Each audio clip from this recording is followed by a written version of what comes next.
ಯಾಕೆಂದರೆ ಅವರು ಬೊಮ್ಮಯ್ಯ ಅವರು ನನಗೆ 97ರಲ್ಲಿ ನಮ್ಮದು ತುಂಬ ಒಂದು ಕಷ್ಟದ ಕೆಲಸ ಇದ್ದಾಗ ಬೆಂಗಳೂರಲ್ಲಿ ನಾನು ಅವ್ರ ನೋಡಿರಲಿಲ್ಲ. ಪಾವಗಡದವರೊಬ್ಬರು ಬೆಂಗಳೂರಲ್ಲಿ ಒಬ್ಬ ಪತ್ರಿಕಾದಲ್ಲಿ ಇದ್ದಾರೆ ಅಂತ ಹೇಳಿದಾಗ ನನಗೆ 97ರಲ್ಲಿ ಅವ್ರಿಗೆ ಪರಿಚಯ ಆಗಿತ್ತು. ನಮಗೆ ಒಂದು ಆಫೀಸಲ್ಲಿ ಕೆಲಸ ಇದ್ದಾಗ ತುಂಬ ಕಷ್ಟ ಆಗಿತ್ತು. ಅವರು ಹೇಳಿದ್ರು, ನಮ್ಮವ್ರು ಹೇಳಿದ್ರು, ಬಂದು ಅವ್ರನ್ನ ಕರೆದು ಅವ್ರು ನಮ್ಮ ಆಫೀಸಲ್ಲಿ ಎಲ್ಲ ಕೆಲಸ ನಮಗೆ ಮಾಡಿಕೊಟ್ಟಾಗ ನಾನು ಅವತ್ತು ಅವ್ರನ್ನ ಪರಿಚಯ ಮಾಡಿಕೊಂಡೆ. ನಿಜಕ್ಕೂ ಒಬ್ಬ ಪತ್ರಿಕಾದಲ್ಲಿರೋರು ಬ್ಯಾಂಗ್ಳೂರಲ್ಲಿ ನಮ್ಮಂಥ ಹಳ್ಳಿಗಾಡಿನವ್ರಿಗೆ ಹೋದಾಗ ಒಂದು ಕೆಲಸ ಮಾಡಿಸ್ಕೊಟ್ಟಿದ್ದಾರೆ ಅಂದರೆ ಅವ್ರು ಎಷ್ಟು ವಾಗ್ಮಿಯಾಗಿದ್ದರು ಮತ್ತು ಅವರಲ್ಲಿ ಎಷ್ಟು ಚತುರತೆ ಇತ್ತು ಅಂತ ನಾವು ಯೋಚನೆ ಮಾಡಬೇಕಾಯಿತು. ನಿಜಕ್ಕೂ ಅವರ ಹಾರ್ಟ್ ಅಟ್ಯಾಕ್ ಅಂತ ಹೇಳಿದಾಗ ನಂಬಕ್ಕೆ ಆಗಲೇ ಇಲ್ಲ ಆ ವಿಷಯನ. ಯಾಕೆಂದರೆ ಅವರು ಮದುವೆ ಮಾಡ್ಕೊಂಡಿರೋದು ಕೂಡ ನನ್ನ ಫ್ರೆಂಡನ್ನೇ, ನಾವು ಅವಳು ಕ್ಲಾಸ್ಮೇಟು. ಹಂಗಾಗಿ ಮತ್ತು ಅವರು ಅವತ್ತು ಹೇಳಿದೆ, ನಿಮ್ಮ ಹೆಂಡತಿ ನನ್ನ ಕ್ಲಾಸ್ಮೇಟು ಅಂತ ಹೇಳಿದಾಗ ನೀವು ಬನ್ನಿ ಮನೆಗೆ ಅಂತ ಕರ್ಕೊಂಡೋಗಿ ಅವರು ನಮ್ಮ ಎಲ್ಲ ಕೆಲಸಗಳನ್ನು ಅವ್ರದ್ದೇ ಒಂದು ವೆಹಿಕಲಲ್ಲಿ, ಆಗಿನ ಕಾಲದಲ್ಲೇ, ಇನ್ನೂ ಈಗಲ್ಲ 97ರಲ್ಲೇ ಕೂಡ ಅವರು ಎಲ್ಲ ಆಫೀಸುಗಳಿಗೂ ಸುತ್ತಿಸಿ ನಮ್ಮ ಕೆಲಸಗಳನ್ನೆಲ್ಲ ಅವರು ಸುಗಮವಾಗಿ ಮಾಡಿಕೊಟ್ಟಿದ್ದಾರೆ ಅಂತ ಹೇಳಿದ್ರೆ ಅವರು ಎಷ್ಟು ವಾಕ್ಚಾತುರ್ಯ ಎಷ್ಟಿತ್ತು ಅಂತ. ಯಾಕೆಂದರೆ ಅಂಥ ಒಬ್ಬ ಕುಮಾರಸ್ವಾಮಿ ಅವ್ರದ್ದು ತಕ್ಷಣ ವರ್ಗಾವಣೆ ತಾಲೂಕು ಬರಂಗೆ ಮಾಡಿಕೊಟ್ರು. ಆಮೇಲೆ ಇನ್ನೊಂದು 2-3 ವಿದ್ಯಾಸಂಸ್ಥೆಗಳು ಮಾಡಬೇಕಂತ ಕೇಳ್ಕೊಂಡ್ರು. ಅವ್ರು ಬಂದು ನಾನು ಬೊಮ್ಮೆಯವ್ರ ಹತ್ರ ಹೋದ್ರೆ ಆಗುತ್ತಪ್ಪ, ಇಲ್ಲಾಂದರೆ ಆಗೋದಿಲ್ಲ, ಅದು ಸರ್ಕಾರ ಗೌರ್ಮೆಂಟ್ ಲೆವೆಲಲ್ಲಿ ಆಗ್ಬೇಕಾಯಿತು, ಸಚಿವಾಲಯದಲ್ಲಿ. ಹಿಂಗಂದೆ ಕರ್ಕೊಂಡು ಬಾ, ಯಾರ್ಯಾರು ಬೇಕೋ ಏನು ಕೆಲಸ ಮಾಡೋಣ, ನನ್ನ ಕಡೆಯಿಂದ ಏನಾಗ್ತದೋ ಮಾಡೋಣ, ಇಲ್ಲ ಅನ್ನೋ ಕ್ವಶನ್ನೇ ಇಲ್ಲ, ಬಂದುಬಿಡುವರು. ವಿಶ್ವನಾಥ್ ಇದ್ರು ಅವಾಗ SM ಕೃಷ್ಣ ಗೌರ್ಮೆಂಟಲ್ಲಿ ಎಜುಕೇಷನ್ ಮಿನಿಸ್ಟ್ರು. ಅವರು ಹತ್ರ ಕರ್ಕೊಂಡೋಗ್ಬಿಟ್ರು. ಮಂಗಳವಾಡ ಅಂತ್ಯೋದಯ ಸಂಸ್ಥೆ ಅಂತ ಇದೆ, ಅಲ್ಲಿ ಇಂಗ್ಲೀಷ್ ಮೀಡಿಯಂ ಸ್ಕೂಲ್ಗೆ ಪರ್ಮಿಷನ್ ಕೊಡಿಸ್ಬಿಟ್ರು. ಮಿನಿಟ್ ಹಾಕ್ಸ್ಬಿಟ್ಟು ಕಮಿಷನರ್ ಲೆವೆಲಲ್ಲಿ ಕೊಟ್ಬಿಟ್ರು. ಇವತ್ತು ಆ ಸಂಸ್ಥೆ ನಡೀತಾ ಇದೆ. ಒಂದು TCH ಕಾಲೇಜ್ ಕೊಡಿಸಿದ್ರು ಅವ್ರಿಗೇನೆ. ಹಿಂಗೆಲ್ಲ ನಾವೇನು ಕೇಳಿದ್ರು ಇಲ್ಲ ಅಂತಿರಲಿಲ್ಲ. ಅಷ್ಟು ಸರ್ಕಾರದ ಮಟ್ಟದಲ್ಲಿ ಅವ್ರಿಗೆ ವಿಧಾನಸೌಧ ಅಂದರೆ ನೀರು ಕುಡ್ದಂಗಿತ್ತು. ಯಾವ ಮಿನಿಸ್ಟ್ರು ರಾಮಲಿಂಗಾರೆಡ್ಡಿ ಅವ್ರ ಹತ್ರ ಕರ್ಕೊಂಡೋಗಿ, ಗೋವಿಂದ ಗೌಡ್ರ ಹತ್ರ ಕರ್ಕೊಂಡೋಗಿ, SM ಕೃಷ್ಣ, ಸಿದ್ದರಾಮಯ್ಯ ಎಲ್ಲರ ಹತ್ರನೂ ಏನು ಬೇಕೋ ಸಹಾಯನ ಜನಗಳಿಗೆ ಸಾರ್ವಜನಿಕವಾಗಿ ಮಾಡಿದ್ದಾರೆ. ಪಾವಗಡ ಅಂದರೆ ಸಾಕು, ಅದಕ್ಕೆ ಅಷ್ಟು ನಮ್ಮ ಜನ ಬನ್ನಿ ಬನ್ನಿ ಬನ್ನಿ ಮಾಡಿಕೊಡೋಣ ಬರ್ರಿ, ಅದೇನು ದೊಡ್ಡ ಕೆಲಸ ಅಲ್ಲ ಅಂತ ಹೇಳ್ಬಿಟ್ಟು ಅಷ್ಟು ಆತ್ಮೀಯವಾಗಿ ಬರಮಾಡಿಕೊಂಡು ಗೌರವ ಕೊಟ್ಟು ಊಟ ತಿಂಡಿ ತಿನ್ನಿಸಿ ಮಲಗೋದಕ್ಕೆ ಜಾಗ ವ್ಯವಸ್ಥೆ ಮಾಡಿ ಅವ್ರ ಕೆಲಸ ಆಗೋವರೆಗೂ ಬಿಡ್ತಿರ್ಲಿಲ್ಲ. ಅಂಥ ಹೋರಾಟಗಾರ.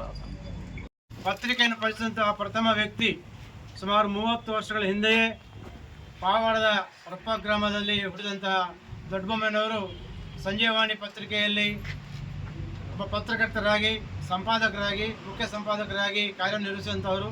ಪಾವಗಡ ತಾಲೂಕಿಗೆ ಪ್ರಥಮವಾಗಿ ಪತ್ರಿಕೆ ಮಾಧ್ಯಮವನ್ನು ಪರಿಚಯಿಸಿದಂಥ ವ್ಯಕ್ತಿಯಲ್ಲಿ ಅವರೊಬ್ಬರು. ಅಂಥದ್ರಲ್ಲಿ ಇನ್ನೊಬ್ಬ ಮಿತ್ರರಾದಂಥ ಕೃಷ್ಣಪ್ಪನವರಿದ್ದರು, ಸಾಂಬಶಿವ ರೆಡ್ಡಿಯವರಿದ್ದರು. ಇವರ ನಿಟ್ಟಿನಲ್ಲಿ ಪಾವಗಡ ತಾಲೂಕಿನಿಂದ ಬೆಂಗಳೂರಿನಲ್ಲಿ ವಿಧಾನಸೌಧದಲ್ಲಿ ದೊಡ್ಡಬೊಮ್ಮಯ್ಯ ಅಂದರೆ ಸಾಕು, ಭಾಳಷ್ಟು ಹೆಸರುವಾಸಿಯಾಗಿ ನಮ್ಮ ಪಾವಗಡವನ್ನು ಮೇಲ್ಸಕ್ಕೆ ಕರ್ಕೊಳ್ಳುವಂಥ ವ್ಯಕ್ತಿ ನಮ್ಮ ದೊಡ್ಡಬೊಮ್ಮಯ್ಯನವರು. ದೊಡ್ಡಬೊಮ್ಮಯ್ಯ ಕೂಡ ನನ್ನ ಅಪಾರವಾದಂತಹ ಫ್ರೆಂಡ್. ನನಗೆ ಚಿಕ್ಕಂದಿನಲ್ಲೂ ಕೂಡ ನಾನು ಕೂಡ ಜೊತೆಯಲ್ಲಿ ಓದುವಂತಹ ವಿದ್ಯಾರ್ಥಿ, ಜೊತೆಯಲ್ಲಿದ್ದ ಸ್ನೇಹಿತರು, ಒಳ್ಳೆಯ ವಾಗ್ಮಿಗಳು, ಸದಾ ನಗುನಗುತ್ತಲೇ ಇದ್ಕೊಂಡು ಬಹಳಷ್ಟು ಸಮಯವನ್ನು ಪತ್ರಿಕಾ ಮಾಧ್ಯಮದಲ್ಲಿ ತೊಡಗಿಸ್ಕೊಂಡು ಸತತವಾಗಿ 30 ವರ್ಷಗಳಿಂದಲೂ ಕೂಡ ಪತ್ರಿಕಾ ಮಾಧ್ಯಮದಲ್ಲಿ ಹೆಸರನ್ನು ಗಳಿಸಿದಂತಹ ನಮ್ಮ ಪಾವಗಡ ತಾಲೂಕಿನ ಶ್ರೀಯುತ ದೊಡ್ಡಬೊಮ್ಮಯ್ಯನವರು ನಿಜಕ್ಕೂ ಕೂಡ ಹೃದಯಾಘಾತದಿಂದ ನಿಧನ ಆಗಿರೋದು ನಮಗೆಲ್ಲರೂ ಕೂಡ ಇಲ್ಲದಂಥ ವಿಷಾದವಾಗಿದೆ. ತಾಲೂಕಿಗೆ ಒಬ್ಬ ಒಳ್ಳೆಯ ಪತ್ರಕರ್ತನ ಕಳ್ಕೊಂಡಂತಾಗಿದೆ.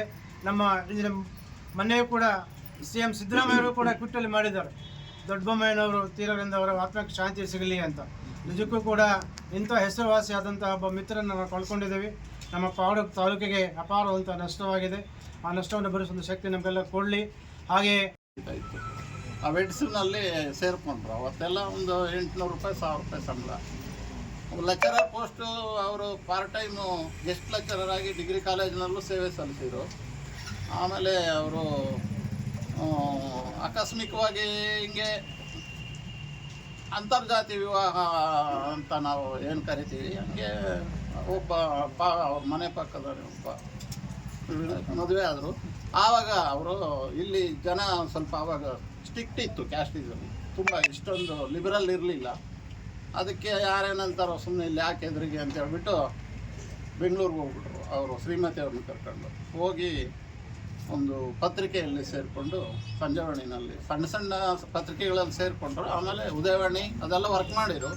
ಸಂಜೀವಣಿನಲ್ಲಿ ಸೆಟ್ಲ್ ಆಗ್ಬಿಟ್ರು. ಅಲ್ಲಿ ಒಳ್ಳೆ ರಿಪೋರ್ಟರ್ ಅಂತ ಇವತ್ತು ಸೀನಿಯರ್ ರಿಪೋರ್ಟ್ರು.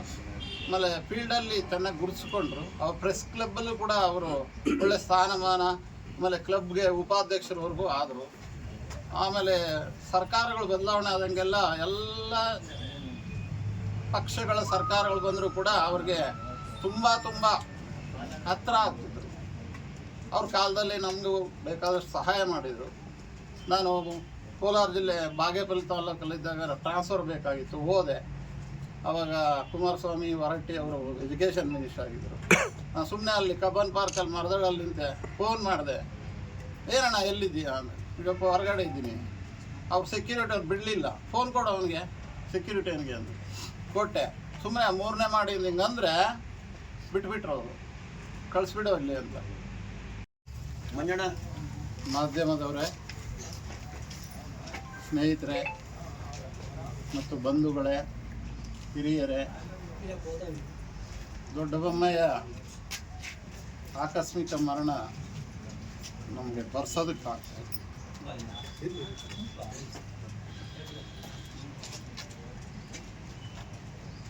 5ನೇ ಕ್ಲಾಸ್ನಿಂದ ಅಪ್ ಟು ಡಿಗ್ರಿವರೆಗೂ ಕ್ಲಾಸ್ಮೇಟು, ಸಂಬಂಧಿ. ಒಂದೇ ರೂಮಲ್ಲಿ ಇಲ್ಲಿ PUCನಲ್ಲಿ ಕ್ಲಾಸ್ಮೇಟು 2 ವರ್ಷ ಇಂಗ್ಲೀಷ್ ಮೀಡಿಯಮ್ಮು. ಮತ್ತು ಸರ್ಕಾರಿ ಕಾಲೇಜು ತುಮಕೂರಲ್ಲಿ BA, ಮತ್ತು ಹಾಸ್ಟೆಲ್ಲು ಎಲ್ಲಿದ್ದು ನಾವು ಎಲ್ಲಿಗೋದ್ರೂ ಜೊತೆಲೇ ಓದಿದ್ದು. ರೂಮೂ ಒಂದೇ ರೂಮು. 6 ರೂಪಾಯಿ ಕೊಟ್ಟು ಒಂದು ಚಿರು ಚಾಪೆ ಅಂತ ಬರ್ತಿತ್ತು, ತಗೊಂಡು ಒಂದೇ ಚಾಪೆ ಮೇಲೆ ಇಬ್ಬರು ಮಲಗ್ತೀವಿ, ಜೊತೇಲಿ ಊಟ, ಹಂಗೆ ಕ್ಲಾಸು, ಹಂಗೆ ಓದ್ತಿದ್ವಿ. ಇಂಗ್ಲೀಷ್ ಮೀಡಿಯಮ್ನಲ್ಲಿ ಚಾಲೆಂಜ್ ತಗೊಂಡು ನಾವು ಕನ್ನಡ ಮೀಡಿಯಮಿಂದ ಹೋಗಿದ್ವಿ. ಆದರೂ ಸಕ್ಸಸ್ ಆಗಬೇಕು ಇಂಗ್ಲೀಷ್ ಮೀಡಿಯಮಲ್ಲಿ. ಆ ಕಾಲದಲ್ಲಿ 82, 83, 84 ಡಿಗ್ರಿ ತುಮಕೂರು, ಹಂಗೆ ಓದಿದ್ವಿ, ಜೊತೆಲೇ ಊಟ ಮಾಡ್ತಿದ್ವಿ, ಕಷ್ಟ ಸುಖಗಳು ಹಂಚ್ಕೊಳ್ತಿದ್ವಿ. ಆಪ್ತ ಮಿತ್ರ ಅಂತ ಹೇಳ್ಬೋದು. ನಮಗೆ ದೇಹ 2 ಪ್ರಾಣ 1 ಅನ್ನೋ ಥರ ಇದ್ವಿ. ಆಮೇಲೆ ಡಿಗ್ರಿ ಆದಮೇಲೆ ಅವರು Jnana Bharathi Bengaluru university MA political science ಸೇರಿದರು. ನಾನು B.Edಗೆ ಹೋದೆ. ಆಮೇಲೆ ಅವರು ಜರ್ನಲಿಸಮ್ ಉದ್ಯೋಗ ಸಿಕ್ಕಲಿಲ್ಲ, ಸುಮ್ಮನೆ ಹಾಕಿರ್ಬೇಕಂತ ಜರ್ನಲಿಸಮ್ DS ಕಮ್ಯುನಿಕೇಷನ್ಗೆ ಸೇರಿದರು. ಅದಾದಮೇಲೆ ಪಾವಗಡಕ್ಕೆ ಬಂದು